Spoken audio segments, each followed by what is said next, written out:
అది లేదు.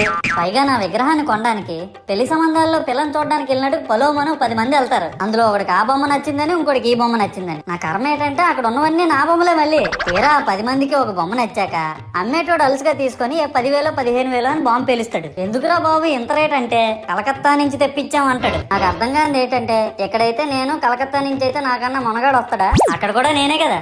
ఇలా నన్ను బజార్లో పెట్టి బేరం ఆడి నా మొహానికి ముసుగేసి వ్యాన్ ఎక్కిస్తారు. ఆ వ్యాన్ డ్రైవర్ గాడు నేనున్నానని కూడా చూడకుండా ఏదో ఆలోచించుకుంటా డ్రైవ్ చేస్తా. గతకల్లో గబ్బి గుబ్బి మని తెంచేసి నా కాల్లో చెయ్యి ఎరగొట్టేస్తాడు. ఈ విషయం చందాలు ఇచ్చిన చిన్నోళ్ళకి తెలిస్తే మళ్ళీ ఇరిగిపోయిన బొమ్మ పెట్టకూడదని ఏ బొమ్మ రాసి కవర్ చేసేస్తాడు. సరేలే జరిగిందేదో జరిగింది, నా భక్తులే కదా, కూల్ బ్రో అని చిల్లయ్యే లోపు నన్ను పందిర్లో పెట్టి ముసుగు తీసి నాకన్నా పొడుగున్నే సౌండ్ బాక్సులు 2 నా చెవులు పక్కన పెట్టి డీజే గణేష్ బ్రో అని చెప్పి నా పాటలను కూనీ చేస్తారు. సరేలే పిల్లలు కదా, ఇప్పుడు కాకపోతే ఎప్పుడు ఎంజాయ్ చేస్తారు, కాసేపట్లో పూజ స్టార్ట్ చేస్తారని వెయిట్ చేస్తా ఉంటే 5 రూపాయల వ్రతకల్పన బుక్ చూస్తే